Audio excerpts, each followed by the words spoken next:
and welcome to Q&A. I am Emmanuel. And I'm Akinyemi. And so if you have any questions about the sermon, about Christianity, or anything about City Church, please, this is the time to ask and ask away. We're taking 5 questions and we already have one. And so is there any other question? I'm not sure if there's anyone online. There's none online. Is there anyone in the hall?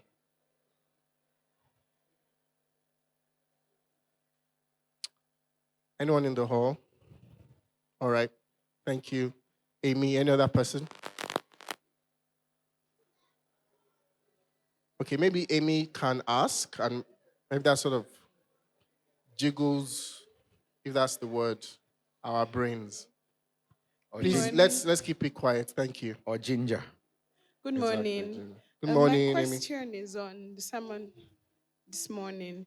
There was a bit about nothing being able to take us out of God's hands. So he made reference to that scripture, and then said that more or less gives us the saved for all. But I'm not sure I understand his because the next 2-3 statements he made got me a little bit confused. So what are we saying in essence? Is he saying that there is an exception to that, in that we cannot save ourselves or we can take ourselves out of God's hand? Is that the purport of that? Yeah, of that. Thank you. Good question. Any other question here? Okay, let me read the one that we have from my beloved cousin, who is not here, but continues to torment us with these questions. No, I'm joking. Ayobami has this question. He says, are the ages seen in Genesis literal? So Genesis says Methuselah lived for 969 years. And others also lived an outrageous amount of years that don't make sense to us. And he puts an emoji where the brain is fried, something like that. Mind blown. Are the ages to be taken literally, or was it a base 60 system that was used similar to those seen in their surrounding cultural writings or myths of the time? Thank you so much, Ayobami, for the very enlightening question. And so we'll turn over the 2 questions to Uncle Y today. But is there any other question before we go right in? Or is this a slow morning?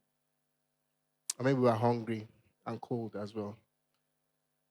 Okay, maybe the question, Amy's question, and then Ayobami. Yeah. All right, once saved, always saved. Scriptures stand as to who holds Christians, why we are able to endure and persevere to the end.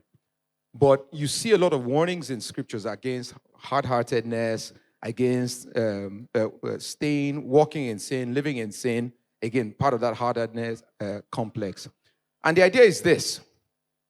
Ultimately, we receive everyone who presents themselves as a Christian, who professes to be a Christian, say they are brother and sister. We embrace and we rejoice. But only God knows the heart. And so scripture always tells us that the way we respond to truth, to gospel, to warnings, and all that is actually a sign of whether we're real Christians or not. So when you see somebody who is walking like an antichrist in an anti-Christian way, or like you ask, are you really a Christian?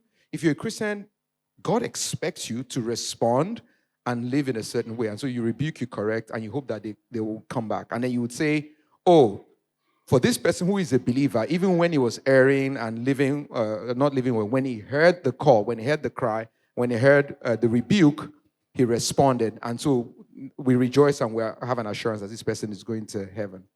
When someone lives their lives inimical to the standards of God's way in an unholy life, and it doesn't respond to the gospel at all, then scripture says you actually might not be saved.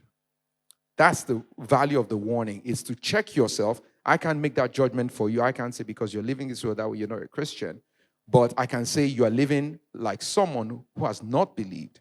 And, Hebrews then warns that if you're living like this after you've professed, there's nothing else to do. What other sacrifice do you want to offer, right?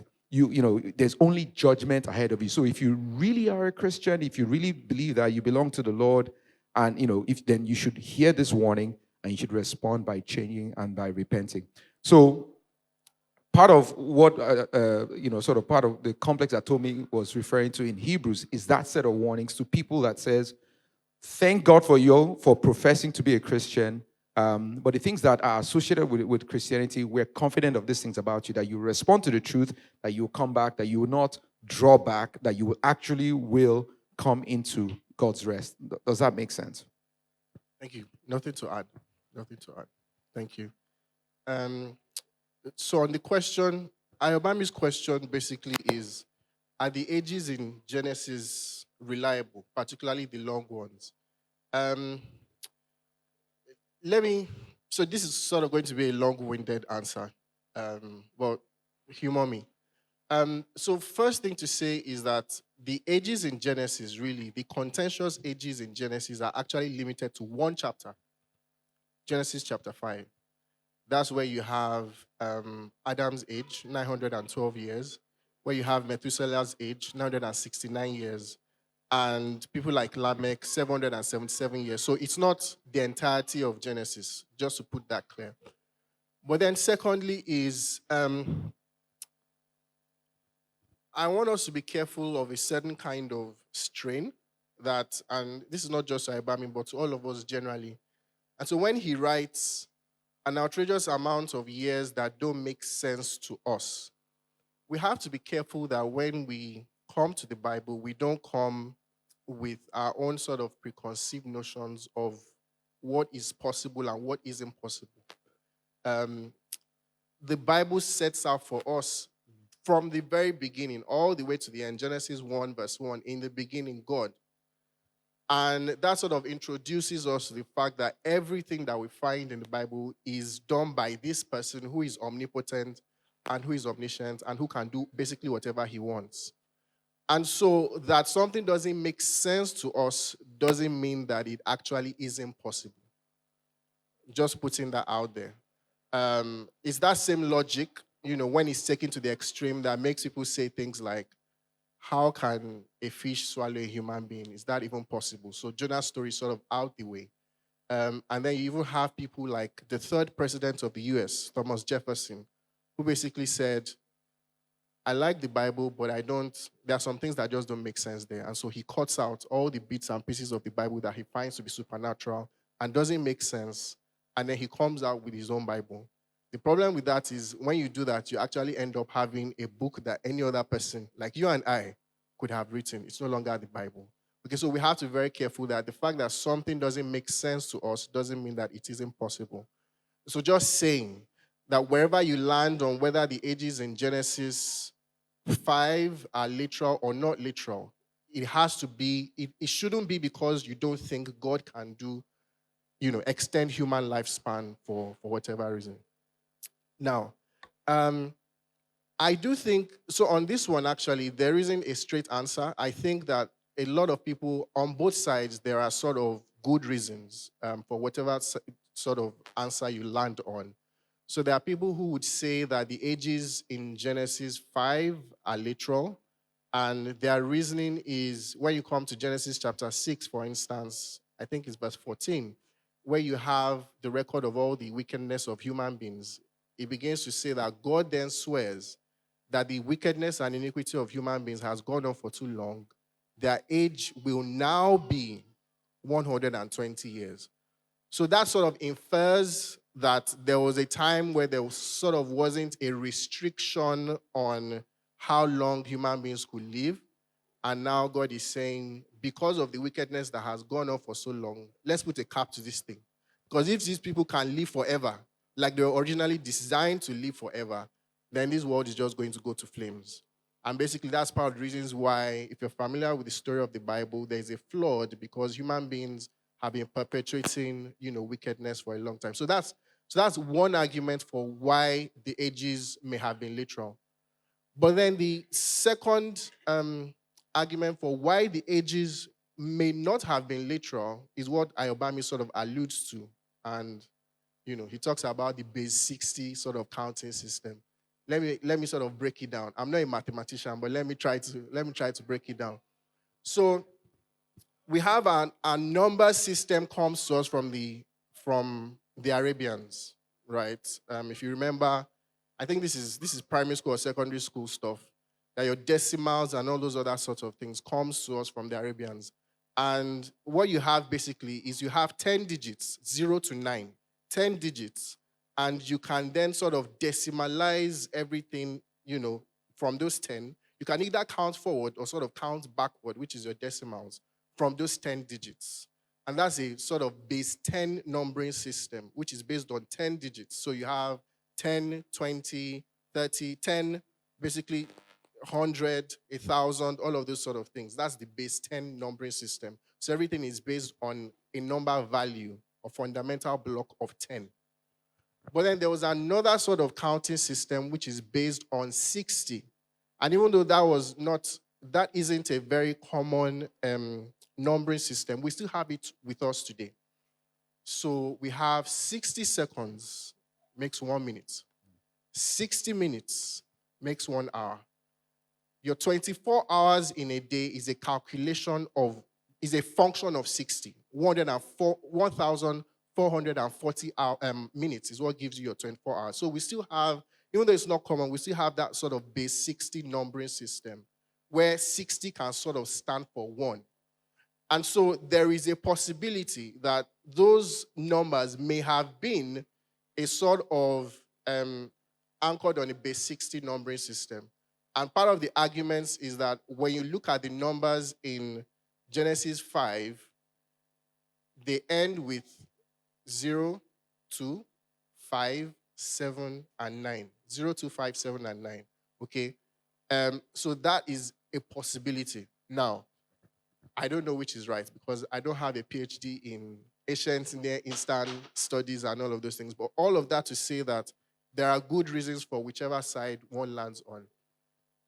I think what the Bible actually wants us to know is not whether those ages were literal or not. What the Bible wants us to know is this. If you read the beginning of Genesis 5, it starts by saying, these are the generations of, I think, is it Adam that is there? These are generations of Adam. And then introduces the number of people that are there. And the Bible in Genesis actually uses that line again and again. If you go to Genesis chapter 6, it does the same thing. These are the generations of Noah. It does the same thing with when he's about to introduce Abraham. And it's a sort of device where the Bible uses that in Genesis in particular to say, this thing I'm about to talk about is very important. Pay attention to it. And I think what's going on in Genesis 5 is we have just come out of Genesis 3 and 4 where human beings have rebelled against God. God has pronounced the effects of that curse and rebellion of human beings. And in Genesis 4, Cain has killed his brother. And it seems like, wow, the righteous line of God's people has ended. God's purposes are going to be sabotaged. Genesis 5 says, actually, wait for it. These are the generations of Adam. In other words, God's promises cannot be undone by the wicked machinations of human beings. And so even though somebody has just tried to sabotage God's purposes, guess what? God still has a lot of people in the human line who will still keep on perpetrating his purposes. That's what Genesis 5 stands to show us. And so you go on, even though in Genesis 6, you see, it records again very briefly the wickedness of human beings. But what does he do again? It says in Genesis 6, these are the generations of Noah. In other words, every time human beings think they can sabotage God's purposes, God always has somebody that he's introducing to show that my purposes will always continue and continue to prevail. And so I don't think the purpose of Genesis 5 is for us to go away thinking, are these ages literal or not literal? The purpose of Genesis 5 and all the genealogies we find in Genesis to say God's purposes will keep on perpetuating itself and nothing anybody does. Sort of coming back to Amy's question, that even though we are responsible for the things we do and will be held accountable as Cain was, nothing that we do ultimately sabotages God's purposes. God's purposes will always stand. And so, Ayabami, I'm sorry if I haven't helped you, but I do hope that you see what the larger picture here is. Any other questions? Yeah. Yeah. I think we'll take one more. The final one. Yeah, go ahead. I want to ask a question. Is it compulsory to tithe, or because I've heard so many like versions or preaching about tithing and giving and the rest of some say you don't have to tithe, it's not compulsory. Some say it's right to tithe. Some say just give generously and forget about the 10% or all these things. So I really want to understand about it.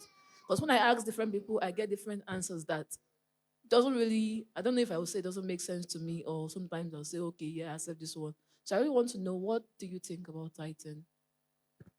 Good question. Sorry, what's your name? I'm Chidima. Chidima, thank you for asking that question. It's a very good question. Guess what? We actually just did an entire series on that question. I think we spent about 4 weeks or a little bit more, 4 weeks on that question. So that I'll encourage you, this is not a sort of cop out. I encourage you to actually go back. So I think this series that we're actually doing, and we started last week. Before that was the series on money, and we talked about this, all of that. So I want you to go back and sort of listen through. But here's the summary. Here's the summary.